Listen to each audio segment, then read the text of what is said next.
कृमि क्या है, एक प्रकार का समझ लीजिए जंतु ही है। ये 3-4 प्रकार की कृमि रहती हैं, hook worm, round worm, tape worm.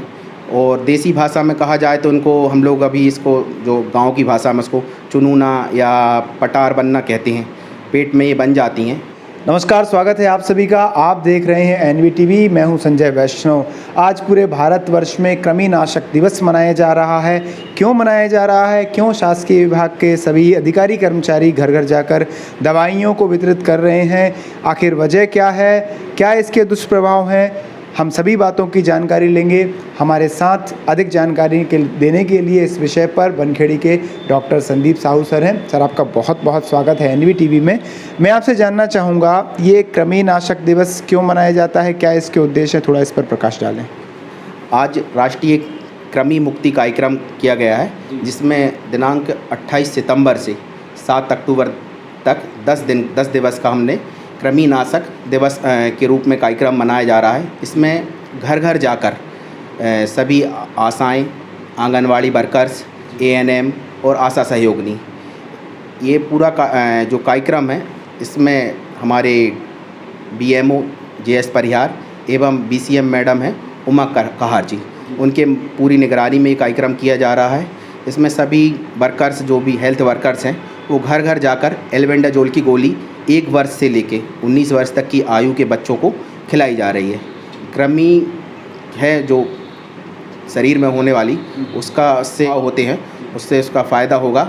और इसमें इस कार्यक्रम में जो है सभी हमारे अभी जो नए CHO आए हैं वो पूरा इसका सुपरविज़न और मॉनिटरिंग भी कर रहे हैं। सर, मैं जानना चाहूँगा, क्या है कृमि, क्या इसका दुष्प्रभाव होता है शरीर पर? कृमि क्या है, एक प्रकार का समझ लीजिए जंतु ही है। ये 3-4 प्रकार की कृमि रहती हैं, hook worm, round worm, tape worm. और देसी भाषा में कहा जाए तो इनको हम लोग अभी इसको जो गांव की भाषा में इसको चुनूना या पटार बनना कहते हैं। पेट में ये बन जाती हैं। इसका शरीर में जो दुष्प्रभाव है, जैसे लोगों को, बच्चों को भूख नहीं लगना, लगातार पेट में दर्द बना रहना, छोटे बच्चों को पेट दर्द बना रहता है, किसी को वॉमिटिंग या डायरिया भी हो सकता है।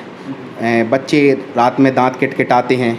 कई बच्चे जिनको पेट दर्द लगातार बना रहता है, वो पेट के बल सोते हैं और इसी कारण उनका क्या है, ग्रोथ रुक जाती है, खून की कमी आ जाती है। जो कृमि जब पेट में बन जाती हैं तो क्या, जो भी हम खाना या न्यूट्रिएंट लेते हैं तो उसका प्रॉपर मतलब ये कृमि जो रहती है उसका पहले ही भक्षण कर लेती, मतलब शरीर में एब्जॉर्ब हो ही नहीं पाती वो चीज़, जिसके कारण इनके शरीर में, बच्चों में, सभी वर्ग में खून की कमी होने लगती है। वर्तमान परिदृश्य में देखें तो अपना जो क्षेत्र है उसमें कितनी संभावना है हमारे जो बच्चे हैं उनके अंदर कृमि जाने की? ये क्या है, कृमि जाने की बहुत अधिक संभावना रहती है, क्योंकि कृमि का जो संक्रमण है वो अधिकतर तो होता है मिट्टी में खेलने वाले बच्चों को होता है, फिर सब्जियों के द्वारा भी पहुंच जाती है, फलों के द्वारा भी पहुंच जाती, या कई बच्चे जो रहते हैं शौच क्रिया करने के बाद अच्छे से हाथ नहीं साफ़ करते, उसके माध्यम से भी ये कृमि शरीर में पहुंच जाती हैं। कितनी आयु से लेकर कितनी आयु के बच्चों में ज़्यादा संक्रमण होने की संभावना रहती है? अधिकतर तो ये चाइल्डहुड में ही रहती है समस्या, लेकिन देखा जाए तो ये सभी वर्गों में कृमि हो सकती है। इसकी आने मतलब 1 वर्ष से लेके अपन जो भी आयु आखिरी सीमा है वहाँ तक ये इसका इन्फेक्शन हो सकता है।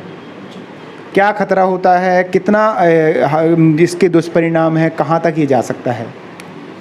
खतरा सबसे ज़्यादा तो वही बताया मैंने कि इसमें खून की कमी सब हो जाती है। सभी वर्ग खून की कमी हो जाएगी, एनीमिक हो जाएगा तो इसमें ब्लड ट्रांसफ्यूजन की ज़रूरत तक पड़ जाती है, और लगातार पेट दर्द बना रहता है, तो और भी इसके इन्फेक्शन बढ़ने के, पेट में इन्फेक्शन बना रहेगा। सर, एहतियात रखने के लिए क्या संदेश देंगे दर्शकों को? एहतियात रखने के लिए यही कि जो बच्चे हैं, छोटे बच्चे हैं, उनको मिट्टी में खेलने से बचाएं, और अगर वो खेलते भी मिट्टी में तो खेलेंगे तो प्रॉपर हैंड वॉश वगैरह जो टेक्निक है उसका उपयोग करके हैंड वॉश करें। टॉयलेट के बाद मतलब हैंड वॉश करें अच्छे से। फल और सब्जियां जो भी अपन घर में लाते हैं उनको प्रॉपर अच्छी तरीके से वॉश करके यूज़ करें, गर्म पानी में धो के खाएँ। जो दवा दी जाती है एल्बेंडाजोल, उसकी कितनी उपयोगिता है और कितनी अनिवार्यता है? ये जो दवा हम एल्बेंडाजोल दे रहे हैं वो 1 वर्ष से लेके 2 वर्ष तक की आयु में 200 mg दे रहे हैं। इसको हम लोग बिल्कुल बारीक पीस के खिलाते हैं और खिलाने के पहले ये एहतियात बरतते हैं कि बच्चे ने कुछ ना कुछ खाया हो, एम्प्टी स्टमक नहीं देना इस दवा को। और दूसरा, अगर उसको फ़ीवर है या कुछ भी प्रॉब्लम है तो नहीं दवा देते। और 2 वर्ष से लेके 19 वर्ष तक की आयु को फुल डोज 400 mg में ये दवा प्रोवाइड करा रहे हैं। दवा देने के बाद कुछ शारीरिक उसमें साइड इफ़ेक्ट भी दिखते हैं? बहुत कम चांस रहते हैं, किसी को वॉमिटिंग होने लगती है या चक्कर आने या हेडेक होना ये रहता है। अगर बच्चे ने क्या रहता है, कई बार बच्चे कुछ भी नहीं खाया रहता, वो खाली पेट खा लेते, तो उसके कारण ऐसी समस्या रहती। उसके लिए भी हम लोगों ने टीम बनाई हुई है कि अगर किसी को कोई परेशानी होती है तो तुरंत ही हेल्थ विभाग को सूचित करें, अपने CHO को, BMO को या MO हैं उनको सूचित करें। दवा लेने के बाद कितनी संभावना रहती है कि कृमि की अब समाप्ति हो गई है? ये दवा तो हर 6 मंथ में रिपीट भी की जाती है और पहले डोज के बाद तो उसमें कृमि कम से कम 50% तो कम हो ही जाती है।